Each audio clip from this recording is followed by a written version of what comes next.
কড়া প্রতিক্রিয়া জানিয়েছে। আহ আমার একটি প্রশ্ন আপনার কাছে, জামাতকে নির্মূল করতে হবে কিন্তু জামাতকে কেউ নির্মূল করে না, বরং আমরা সবসময় দেখেছি জামাতকে যেই সরকারে থাকে ব্যবহার করে। আপনার আমার আমার এই পর্যবেক্ষণ কি আপনার মতে সঠিক কিনা? আর যদি সঠিক হয়ে থাকে তাহলে আসলে কিভাবে জামাতকে মোকাবেলা করা সম্ভব? ধন্যবাদ আপনাকে। আমি বহুবারই বলেছি টকশোতে যে বিএনপির ভিতরেই তো গুপ্ত জামাত আছে কমপক্ষে 20%। অনেকবার তাহলে বলেছেন। হ্যাঁ, অনেকবার বলেছি তো বিএনপিটা একটা মধ্যপন্থী দল, জাতীয়বাদী দল। এই দলটি নিরঙ্কুশ মধ্যপন্থী জাতীয়তাবাদী দল হওয়া উচিত, যাতে করে সবাই এখানে আশ্রয় নিতে পারে। এবং গণতান্ত্রিক ব্যবস্থাপনায় একটি দল আর একটি দলকে রাজনৈতিক ভাবেই মোকাবেলা করবে, রাজনৈতিক ভাবেই একটা দলকে নিষিদ্ধ শেষ করবে, এটা ঠিক আছে। কিন্তু ধরেন নেপালে যেমন ছাত্ররা করলো, অভ্যুত্থান করলো, সরকার পতন ঘটলো, তখন কিন্তু ওই ছেলেরা শিক্ষা প্রতিষ্ঠানে ফেরত গেছে। যখন কার্কি দায়িত্ব দিল, প্রধান বিচারপতি ছিলেন তিনি, প্রধানমন্ত্রী হলেন, তিনি বললেন আমরা বাংলাদেশ হব না। তারা সাথে সাথে 6 মাস পরে তারা ডেট দিয়ে দিল ইলেকশনের, যে তোমরা যাও, ইলেকশনে তোমরা দেখাও। তো ইলেকশন হলো, দেখা গেল সেই তরুণরা জিতে গেল। তা আপনি কল্পনা করেন, এই যে আওয়ামী লীগ যে নিষিদ্ধ করা হলো, এই আওয়ামী লীগকে যদি ঠিক নেপালের মতো ইউনূস নির্বাচন দিয়ে দিত, তাহলে তো রাজনৈতিক ভাবে মোকাবেলা হয়ে যেত। তখন হুম। আওয়ামী লীগের প্রতি যে হেট্রেটটা ছিল, নির্বাচনে ঠিক নেপালের মতো ফলাফল হতো। কিন্তু ইউনূস সরকার ছাড়তে চায় নাই, যার ফলে এখন তারা দেখলেন না, আগে হেঁটে গেলে মানুষ পাশ দিয়ে হেঁটে গেলে 5 বছর থাকেন, 10 বছর থাকেন, এই করে নির্বাচনটা 18 মাস ঠেলে নিয়ে আসলো। এখন নানান সমস্যা, তো অর্থনৈতিক সমস্যা থেকে অনেক সমস্যা তৈরি করেছে। এখন ফখরুল ইসলাম আলমগীর যেটা বলেছে যে হ্যাঁ, জামাত গুপ্ত রাজনীতি করে, আইন করা হয়েছে আওয়ামী লীগ নিষিদ্ধ বহাল রেখে, সন্ত্রাস বিরোধী আইন। সেখানে তো গণতান্ত্রিক যাত্রা আমরা শুরু করতে চাই অভ্যুত্থানের পরে। গণতন্ত্রে তো কোনো আপনার গুপ্ত রাজনীতি চলতে পারে না। গুপ্ত রাজনীতি তারা করে, তাদেরকে প্রশ্নের সম্মুখীন করেন, তাদেরকে বলেন বিএনপিতে যেমন গুপ্ত রাজনীতি বন্ধ করবেন, গুপ্ত জামাত আছে তো, এগুলো বের করবেন, তেমনি জামাতকেও বলেন গণতন্ত্রের রাজনীতি যদি করেন তাহলে গুপ্ত রাজনীতি করা যাবে না। যেমন ধরেন, এখন কয়েকদিন আগে আপনি খেয়াল করছেন, গত পরশুদিন আপনার ইন্টেলিজেন্স থেকে রিপোর্ট দিয়ে সব জায়গায় কপি দিছে, এখন আর কোনো নাই, বাংলাদেশে কোনো জঙ্গি নাই। জঙ্গি নাই, কিন্তু আপনি দেখেন হরকাতুল জিহাদ, জিহাদ নামে একটি সংগঠন ছিল, সেই সংগঠন নিষিদ্ধ ছিল। এখন হরকাতুল তৌহিদ নামে তারা চিটাগাং, ঢাকা প্রেস ক্লাবে পর্যন্ত মিটিং করেছে। তারা ওই হরকাতুল জিহাদের যে আদর্শ, ঠিক একই আদর্শ, একই হুম। আদর্শ, নাম পরিবর্তন করে মাঠে নেমেছে। এখন বাংলাদেশে বলেন জেএমবি আছে, হরকাতুল জিহাদ আছে, আহ আনসারুল্লাহ হিজবুত বাংলা তাহরির টিম আছে। আছে, হিজবুত এবং তাহরির। হিজবুত তাহির আছে। তারপরে আপনি দেখেন ইয়েতে হিলট্যাক্সে নাথান বোমের একটা রাজনৈতিক হুম। দল আছে, সে তো একটা অংশ স্বাধীনতাই চায়। তাহলে কে? জামাত যদি রাজনীতি করার সুযোগ পায়, তাহলে তারাও তো পাওয়া উচিত, তাদেরকে রাজনীতি করতে দিক। হ্যাঁ, তো দেশটা ভেঙে সরকার হয়ে যাক, সমস্যা কি? এখন ফখরুল ইসলাম আলমগীর সাহেব তিনি বলেন, কথা ঠিকই আছে, রাজনৈতিক দল রাজনীতিতে তিনি যেটা বুঝাতে চেয়েছেন জামাতকে রাজনৈতিক ভাবে মোকাবেলা করবে, কিন্তু সেই লক্ষণ তো আমি দেখি না। খালি মুখে বললে তো দায়িত্ব তো ওনাদের প্রথম। ওনার আশেপাশে তো জামাত, গুপ্ত জামাত আছে, উনি চেনেন, উনি জানেন, আমি জানি, উনি জানেন। তাদেরকে তো উনি পৃষ্ঠপোষকতা দেন, তিনি চাকরি দিয়েছেন, তিনি তার পাশে রাখেন। তিনি পদধারী বিএনপি জামাত আছে, পদধারী গুপ্ত জামাত আছে বিএনপির মধ্যে, অন্যগুলো বার করে না কেন, বের করে না কেন? এই জন্য আমি বলি যে হ্যাঁ, গুপ্ত রাজনীতির অবকাশ গণতান্ত্রিক ব্যবস্থাপনায় নাই। গুপ্ত রাজনীতি করবে যারা, তাদেরকে অবশ্যই রাজনীতি করতে সুযোগ দেওয়া উচিত না। কারণ তাহলে তো বহুত এরকম দল আছে, তারা তো এই দেশ তো সরকার করে ফেলবে। সুতরাং আমি বলবো জামাত, তারা রাজনীতি করে, রাজনীতি তারা তো, তাদের সাথে মুশকিল, জামাতের বিরুদ্ধে কথা বলাও মুশকিল। কারণ জান্নাতের টিকিট তো তাদের হাতে রয়েছে, দেখলেন না ইলেকশনে আগে? আমি তো মুসলমান, জান্নাতে যেতে চাই, টিকিট তো আবার তাদের হাতে, বুঝছেন না? সমস্যা, সমস্যা। তো আমার কথা হচ্ছে রাজনৈতিক দল সরকারে আসে, 2/3 মেজরিটি নিয়ে বিএনপি ক্ষমতায় আছে, তারা রাজনৈতিক ভাবেই জামাতকে মোকাবেলা করুক, এটা আমি চাই। পলিটিক্যালি মোকাবেলা করুক, কোন নিষিদ্ধ করে নয়, কোন দলকে নিষিদ্ধ করে এটার সমাধান হবে না। জামাত তো বহুবার নিষিদ্ধ হয়েছে, লাভ হয় নাই। জামাত কিন্তু আরো মোটা তাজা হয়েছে। আওয়ামী লীগকেও নিষিদ্ধ করেছে, তারা নিষিদ্ধ রেখে আপনার অধ্যাদেশ জারি করেছে সন্ত্রাসবিরোধী। এবং আপনি দেখেন বিএনপি কিন্তু ছোট হচ্ছে না, নিষিদ্ধ করলে আরো সমর্থকরা আরো বেশি শক্ত সমর্থক হয়ে যায়। বাংলাদেশের মাটি এরকমই। সুতরাং বলে রাজনৈতিক ভাবে মোকাবেলা করা উচিত।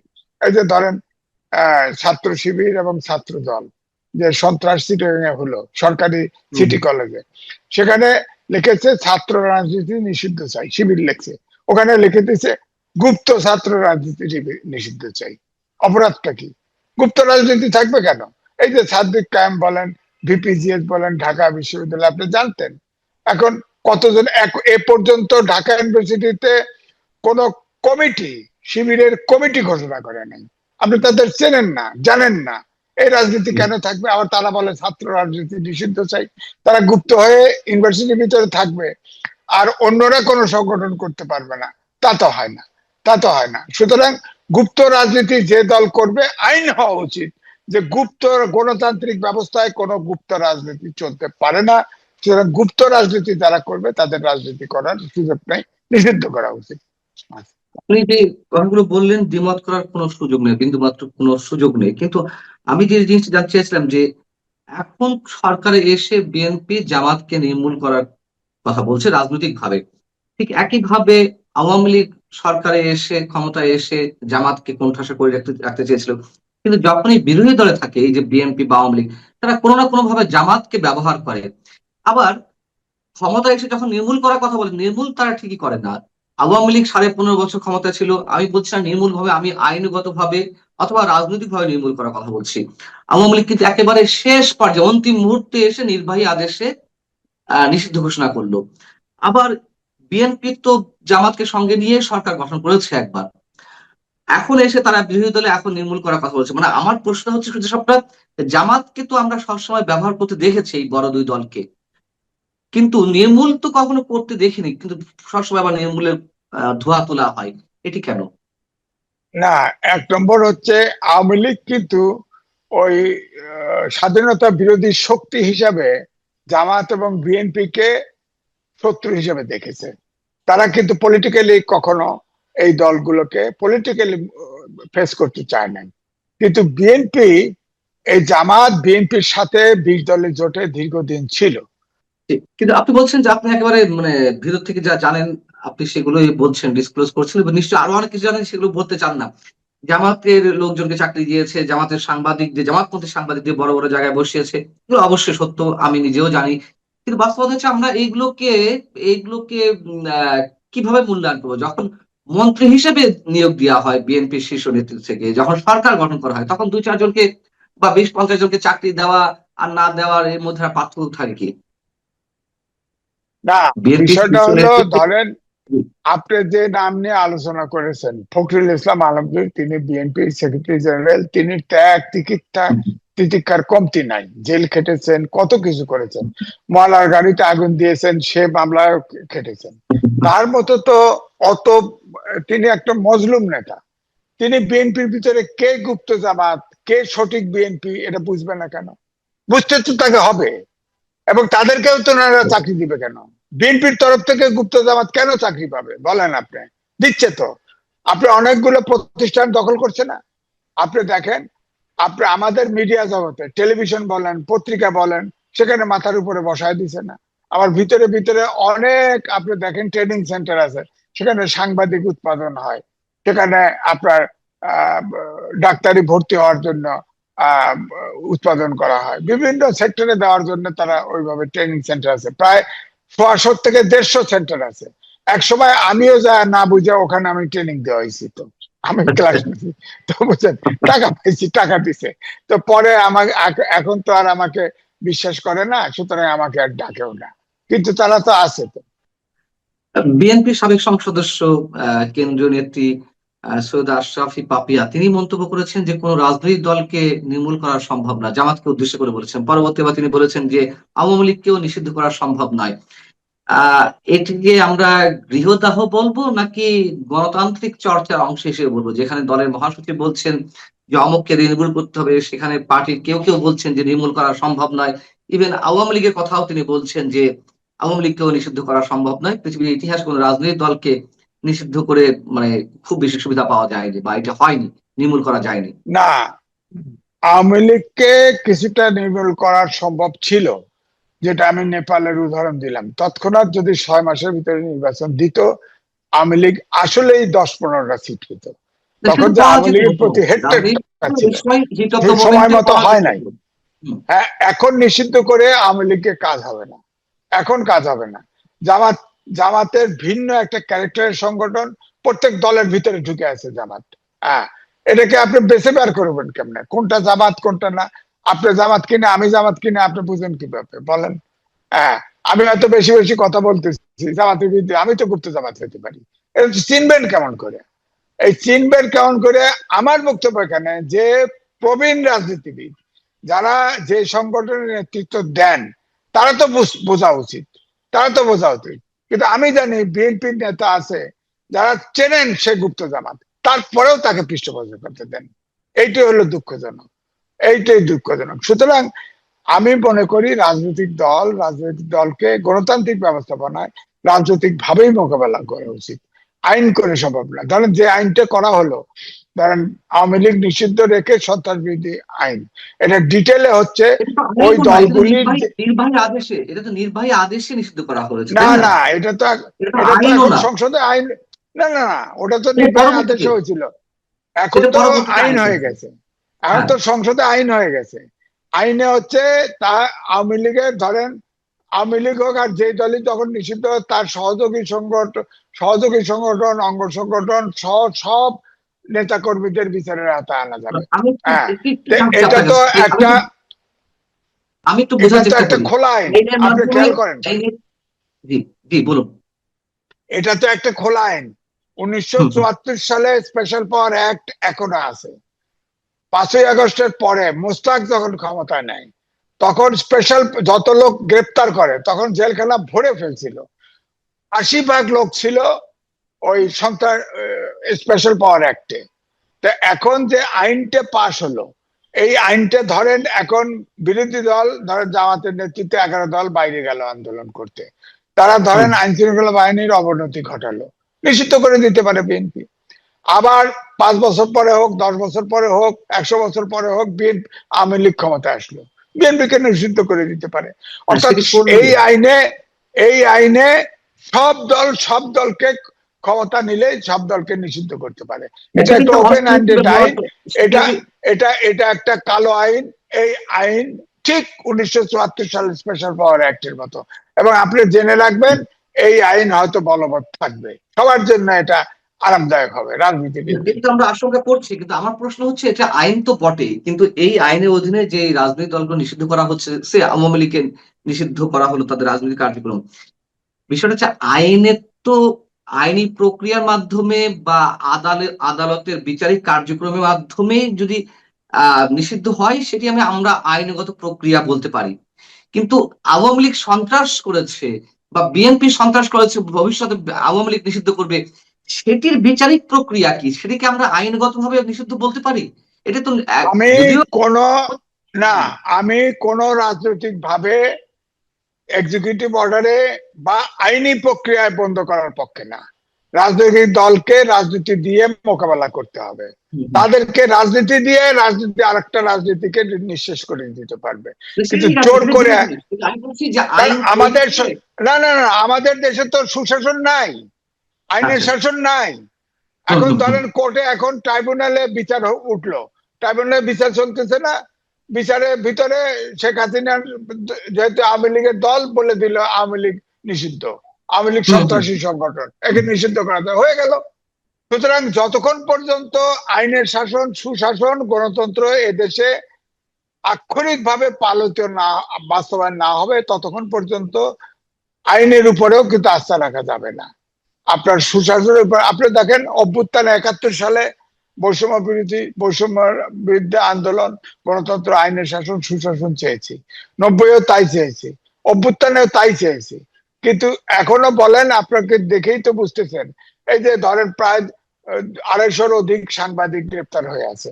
আপনিও গ্রেপ্তার ছিলেন, আপনার গ্রেপ্তার হয়ে আছে, ঢুকছে আর বেরোয় না, ঢুকছে আর বেরোয় না। আপনি বলেন তো দেখি, আইন যদি থাকতো, হিয়ারিং তো হবে, হিয়ারিং হলে ফৌজদারি অপরাধের ঊর্ধ্বে কেউ নাই। যদি কোনো সাংবাদিক ফৌজদারি অপরাধ করে থাকে, তার বিচার হবে। যে অপরাধ করে নাই সে তো জামিনে বেরিয়ে আসবে, কেস তো তার কেসটা তো সেটেল হবে, তা তো হচ্ছে না। সুতরাং আমি কি করে বুঝবো দেশে আইনের শাসন আছে? আপনি বলেন। আপনি, আনিস আলমগীর আর আমলা ছিল শহীদ সাহেব, এই তিনজন না জামিনে বেরিয়েছে, আর তো কেউ নাই। আবার আমি জানি এটা ঠিক, যারা গ্রেপ্তার হয়েছে তাদের ভিতরে অনেক টাকা কড়ির মালিক আছে, এটা ঠিক। এখন কথায় আমি ধরেন ফখরুল ইসলাম আলমগীরের সাথে আমার খুব সম্পর্ক আছে, তাকে দেখলে তো আমি তার প্রশংসা করবই। তাকে আমি প্রেস ক্লাবে একবার আটক করছিল, তাকে তো আমি জীবন রিস্ক নিয়ে আমি সারা পুলিশের কাছে তুলে দিয়েছি, বের করে দিয়েছি প্রেস ক্লাব থেকে। তো এই জন্য আমি বলছি যে আপনার আইনের যতক্ষণ পর্যন্ত গণতন্ত্র, আইনের শাসন এবং সুশাসন এই দেশে বিশ্বাসযোগ্য ভাবে প্রতিষ্ঠিত না হবে, ততক্ষণ পর্যন্ত কিন্তু আমি আদালতের মাধ্যমে কোনো দল নিষিদ্ধ হবে এটা আমি চাই না।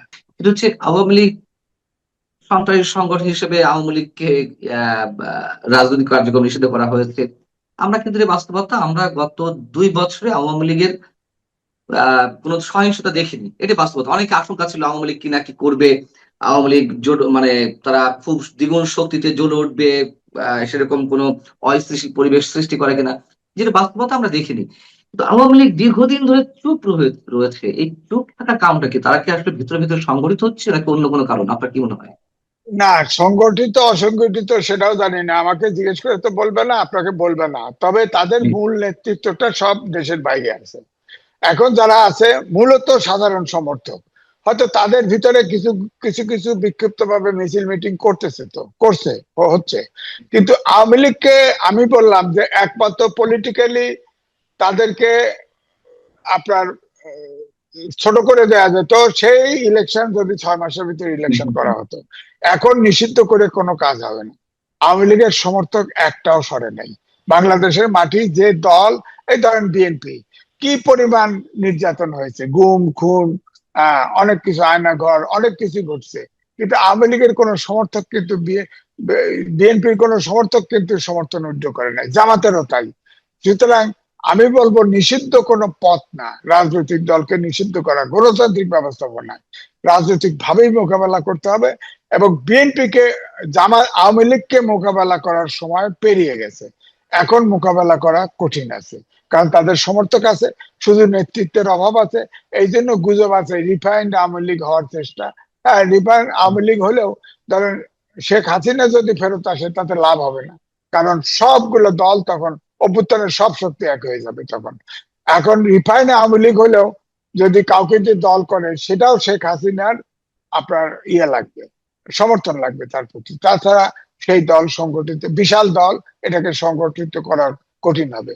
তবে আমি শেষ কথা নাই, আওয়ামী লীগের সময় 53% বিদ্যুৎ কেন্দ্র বন্ধ থাকতো, সঞ্চালন লাইন ছিল না। আমাদের কিন্তু সঞ্চালন লাইন সব জায়গায় অভাব আছে। সুতরাং এটা দেখতে হবে যে রূপপুর কতটুকু জাতীয় গ্রিডে কতটুকু বিদ্যুৎ সংযোজন করতে পারে, এটা আমাদের অপেক্ষা করতে হবে। নিশ্চয়ই। কিন্তু আপনার কাছে প্রশ্ন ছিল এমাজিজ, যে ভর্তুকির কথা বলা হচ্ছে, আসলে এই যে ভর্তুকি কমানোর জন্য কিন্তু জ্বালানি তেলের দাম সমন্বয় করা হয়েছে বিশ্ববাজারের সাথে, বলা হচ্ছে বিশ্ববাজারের সাথে দাম সমন্বয় করার জন্য দেশের বাজারও সেটি বাড়ানো হয়েছে এবং ব্যয় সংকোচন নীতিটা হাতে। আসলে ব্যয় সংকোচনের কথা যেটি ব্যাখ্যাটা যেটি দিলেন আব্দুল লুৎফ স্যার, আসলে ভোক্তা পর্যায়ে এটির সুফল আসলে কতটা মেলে?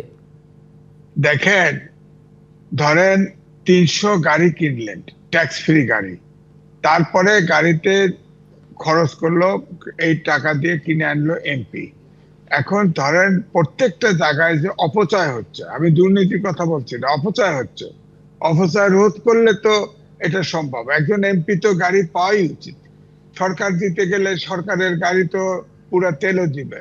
আপনারা দেখেন একজন ডেপুটি সেক্রেটারি সে গাড়ি পায়, গাড়ির তেল পায়, তার ড্রাইভার পায়, অনেক খরচ আছে।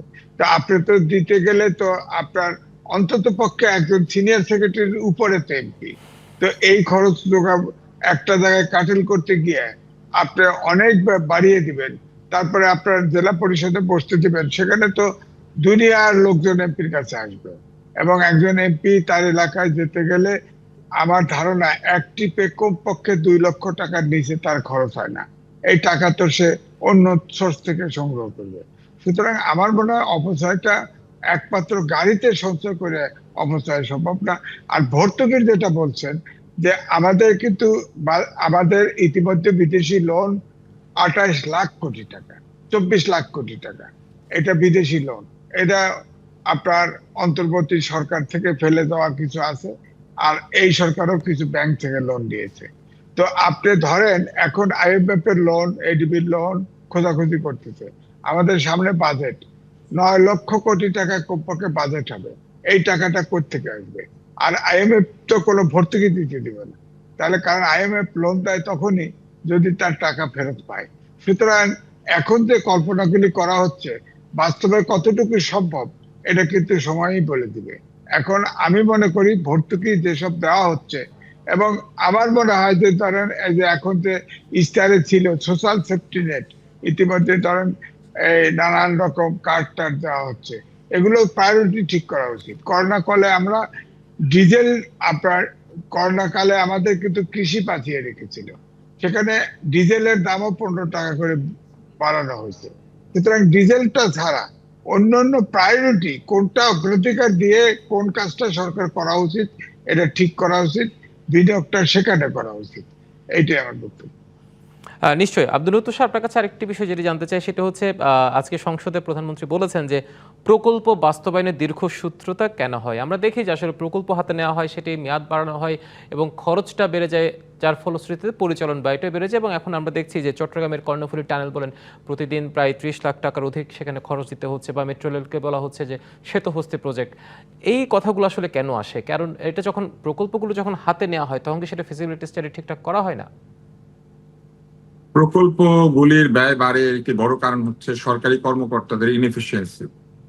আমি যদি সরকার চালাতাম তাহলে আমি যেটা করতাম, প্রকল্পগুলিকে বাস্তবায়নকারী কর্তৃপক্ষের হাতে তুলে দিতাম, অর্থাৎ কোনো একটি বেসরকারি প্রতিষ্ঠান অথবা বিশ্বব্যাপী যারা প্রকল্প বাস্তবায়ন করে এমন ব্যক্তিদের হাতে তুলে দিয়ে সময় মতো প্রকল্প শেষ না হলে জরিমানার বিধান রেখে প্রকল্প দায়িত্ব দিতাম। এবং আরেকটা কাজ করতাম, সেটা হচ্ছে যে ইনএফিশিয়েন্ট কর্মকর্তারা তাদেরকে সরিয়ে নিতাম। প্রকল্পের ব্যয় বৃদ্ধি পাওয়া অথবা প্রকল্পের মেয়াদ বেড়ে যাওয়া, এই দুটাই হয় হচ্ছে যদি সময় মতো প্রকল্প শেষ করতে একটি দল বা একটি টিম ব্যর্থ হয়।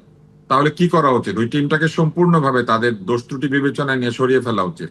আমাকে কোন একটি প্রকল্পের চেয়ারম্যান বলেছিলেন যে উনি 5 লক্ষ টাকার মতো বেতন পান, প্রকল্প ওনাকেই বেতনটা দেয়, ফলে প্রকল্প দীর্ঘসূত্রিতা হলে ওনার লাভ, কারণ উনি আরো বেশি দিন এই 5 লক্ষ টাকা বেতন পাবেন। প্রকল্পের সরকারি কর্মকর্তাদের নিয়োগ দেওয়া হলে তাদের বাড়তি বেতন দেওয়া উচিত না। প্রকল্পে গেলে কেন তারা বাড়তি বেতন পাবেন? উনি সরকারি দায়িত্ব পালন করেন, প্রকল্পে গেলে উনি 8 ঘন্টার বেশি 16 ঘন্টা কাজ করেন, তা তো না। অতএব প্রকল্পে দেখবেন সচিব, উপসচিব বা আরো অতিরিক্ত সচিব, এরকম বিভিন্ন সচিব পর্যায়ের লোকজনকে নিয়োগ দেওয়া হয়, অথবা রিটায়ার্ড লোকজনকে ধরে এনে প্রকল্পের পরিচালক বানানো হয়। যেটাই করা হোক না কেন তাদেরকে বেতন দেওয়া হবে সরকারি স্কেলে। প্রকল্পে গেলে কেন 3 গুণ 4 গুণ 5 গুণ বেতন পায় তারা? ফলে এটাও বন্ধ করতে হবে। আরেকটি কাজ করতে হবে, সেটা হচ্ছে যে প্রকল্পের যে ফিজিবিলিটি স্টাডি হয় এবং প্রকল্পের যে প্ল্যানিং করা হয়, এই প্ল্যানিং গুলো যাতে নির্ভুল হয় সেই দিকে মনোযোগ দিতে হবে। আমাদের বহু প্রকল্প খরচ বাড়ে, কারণ হচ্ছে প্রকল্পের মধ্যে ভুল বের হয়। আপনি নিশ্চয়ই জানেন যে আওয়ামী লীগ সরকারের আমলে ঢাকা শহরে একটা ফ্লাইওভার হয়েছিল, যেটা left hand drive right hand drive এই বিবেচনায় না নিতে পারার কারণে ফ্লাইওভারে উঠার রাস্তা হয়ে গিয়েছে সহজ, নামার রাস্তা হয়ে গিয়েছে কঠিন। তো এই যে একটা মানে নিয়ম, শুধু তাই নয়, আপনার চট্টগ্রাম শহরেও কিন্তু এলিভেটেড এক্সপ্রেসওয়ে যেটা করেছে সেটা তো নামার রাস্তা হয়ে গিয়েছে সোজা। অথচ উল্টাটা হওয়ার কথা, নামার রাস্তা এমনিতেই ঢালু হওয়ার কথা, কারণ নামার রাস্তা তাড়াতাড়ি নামবে, আর উঠার রাস্তা এমন ভাবে করা উচিত যাতে গাড়ির তেল বা শক্তি কম লাগে। কিন্তু উল্টাটা হয়েছে, কারণ রাইট হ্যান্ড ড্রাইভ আর লেফট হ্যান্ড ড্রাইভের ডিজাইন নিয়ে তারা ঝামেলায় পড়েছিলেন, বিদেশি জায়গা থেকে নাকি লোক এনেছিলেন। এটার মধ্যে একটা ফ্লাইওভার আছে যেটার মধ্যে একটা সিগন্যাল আছে, পৃথিবীতে নাকি এরকম সিগন্যালওয়ালা ফ্লাইওভার এইটাই আমি শুনেছি যে একটা বা দুইটার মধ্যে একটা, এইরকম অবস্থা হয়েছে। আর মেট্রো রেলের বিষয়ে যেটা বলবেন, মেট্রো রেল দীর্ঘসূত্রিতায় পড়েছিল। এর একটি বড় কারণ হচ্ছে মেট্রো রেল করতে গিয়ে ঢাকা নগরের বিভিন্ন কর্তৃপক্ষের সঙ্গে তাদেরকে এক ধরনের কোঅর্ডিনেট করতে হয়েছে। যেমন ওয়াসার লাইন, পানির লাইন, মানে কি বলে গ্যাসের লাইন, বিদ্যুতের লাইন, এগুলি এমন ভাবে ছড়ানো ছিটানো অবস্থায় ছিল যে এইগুলাকে এক জায়গায় আনতে গিয়ে অনেকের সহযোগিতা দরকার হয়েছে। এখন কিন্তু পরবর্তী যে প্রজেক্ট মেট্রো রেলের, এখানে আপনি দেখবেন যে এইখানে ইউটিলিটি লাইন আগেই সরানো হচ্ছে, এবং এইটা আগেই সরিয়ে নেওয়া হচ্ছে এই কারণে যে পরে এটা করতে গেলে অনেক ঝামেলা হয়। এছাড়া মেট্রো রেলের জমি নিতে হয়েছিল কোন কোন জায়গাতে, মিরপুর এলাকাতে ফুটপাতের জমি নিতে হয়েছে, উঠানামার রাস্তা কোথায় হবে এটা চিন্তা করতে হয়েছে। ফলে প্রথম প্রজেক্ট হিসেবে মেট্রো রেল যেহেতু বাংলাদেশে প্রথম, এটা কিছুটা বেশি সময় নিয়েছে, কিছুটা না বেশ অনেকটা বেশি সময় নিয়েছে। এছাড়া রাজনৈতিক ডামাডোলও ছিল এই মেট্রো রেল চলাকালীন সময় প্রচুর। কিন্তু আমার কাছে এখন মনে হয় যে অভিজ্ঞতা থেকে যদি মেট্রো রেলের দ্বিতীয়, তৃতীয়, চতুর্থ লাইন সম্প্রসারণ করা হয় তাহলে এইটা অনেক দ্রুত শেষ করা যাবে। আর আরেকটি বিষয় হচ্ছে মেট্রো রেল সেতুহস্তি না, মেট্রো রেল সেতুহস্তি হয়েছে অতিরিক্ত ব্যয় করে টাকা পয়সা সরানোর একটা চেষ্টা থাকার কারণে। কিন্তু যদি দুর্নীতি না হয় তাহলে মেট্রো রেল ঢাকা শহরের জন্য সবচাইতে ভালো প্রকল্প, এই কারণে যে ঢাকার নিচে অবশ্যই আশীর্বাদ, এটা তো এখন প্রমাণিত হয়েছে। হ্যাঁ, ঢাকার নিচে দিয়ে যেটা আওয়ামী লীগ করতে নিয়েছিল যে মেট্রো না করে এটাকে আন্ডারগ্রাউন্ড রেল করবে, আমি বরং মনে করি যে এটা মেট্রোই হওয়া উচিত, এই কারণে যেটা রক্ষণাবেক্ষণ সোজা, মেরামত করা অনেক সহজ, এটাতে ওঠানামা করা অনেক সহজ, এবং এটা উপরে থাকার কারণে এটার পরিচালন ব্যয় কম।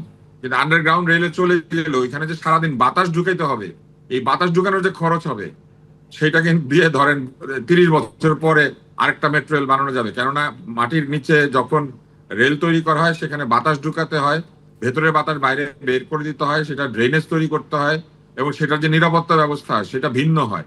ফলে আমার কাছে মনে হয় যে মেট্রো রেল উপর দিয়ে হওয়া উচিত, যেটা যেরকম এখন আছে।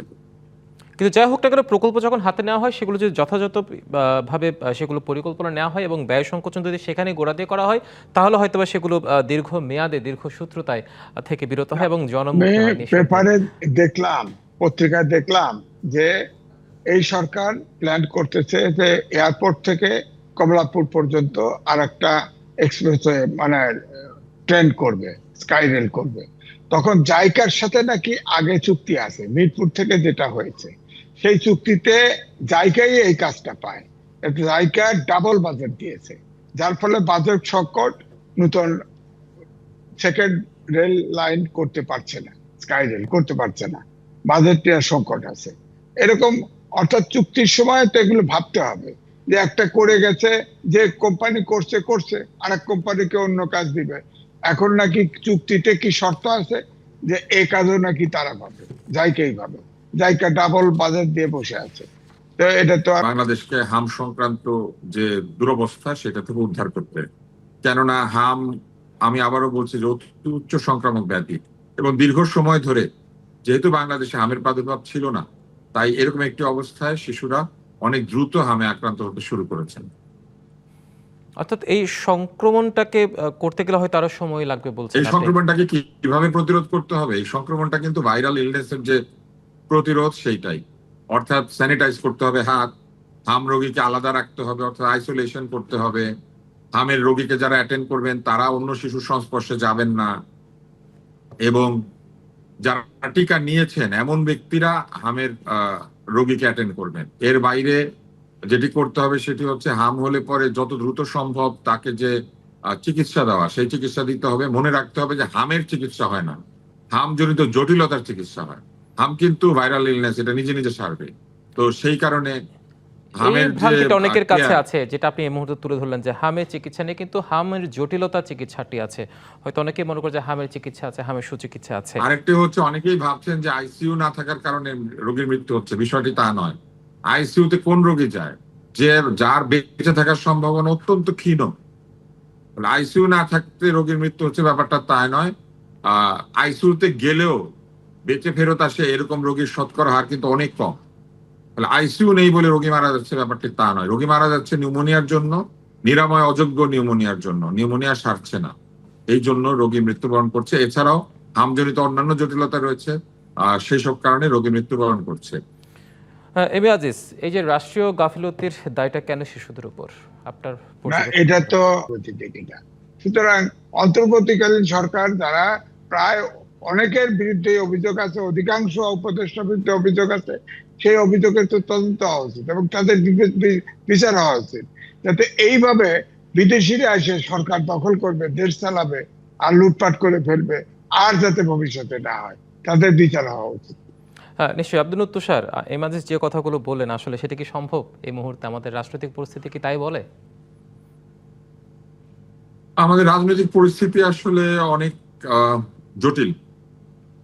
এই কারণে যে অন্তর্বর্তী সরকারকে জবাবদিহির আওতায় নিয়ে আসতে গেলে যে প্রক্রিয়া শুরু করতে হবে, সেই প্রক্রিয়া শুরু করা আমার কাছে মনে হয় যে বেশ জটিল। কিন্তু তারপরে আমি মনে করি যে অন্তত স্বাস্থ্যের সাথে যারা জড়িত ছিলেন তাদেরকে একটা সংসদীয় কমিটিতে ডেকে জিজ্ঞাসাবাদ করা উচিত। এই কারণে যে এই অন্যায় যে সংগঠিত হয়েছে, এই অন্যায়ের জন্য দায় দায়িত্ব কার, এটা স্বীকার করতে হবে এবং এই দায় দায়িত্ব স্বীকার করার পরে তাদের কোনো না কোনো ধরনের একটা প্রক্রিয়ার মধ্যে দিয়ে তাদেরকে নিয়ে যাওয়া উচিত। কেন টিকা সংগ্রহ করা হয় নাই, সেখানে কি কোনো দুর্নীতি হয়েছে, সেটা তো আমাদেরকে নিশ্চিত করা দরকার। কেন এইচপিএনএসপি স্বাক্ষর করার সময় বিকল্প ব্যবস্থা হাতে নিয়ে এইচপিএনএসপি বাতিল করা হলো না? অর্থাৎ এইচপিএনএসপি বাতিল যখন করা হবে তখন তো জানা ছিল যে এই এতগুলি ওপি আছে, এতগুলি অপারেশনাল প্রোগ্রাম আছে বাংলাদেশের স্বাস্থ্য ব্যবস্থায়, সেগুলি ক্ষতিগ্রস্ত হবে। তারা কি জানতেন না? তারা জানতেন এবং সরে গিয়েছেন তো শুধু অন্তর্বর্তী সরকারের স্বাস্থ্য উপদেষ্টা আর মনে করেন স্বাস্থ্য সচিব। স্বাস্থ্য বিভাগে অন্য যারা কাজ করেছিলেন ডিজি অফিসে বা অন্যান্য জায়গাতে স্বাস্থ্য দপ্তরে, তাদের কি? তারা এখনো বসে আছেন কেন? তাদের কোনো জবাবদিহিতা নাই কেন? আমার কাছে মনে হয় যে সরকার যদি আরেকটু জোরালো ভাবে চেষ্টা করেন তাহলে এই সব অন্যায়ের জন্য দায়ী ব্যক্তিদের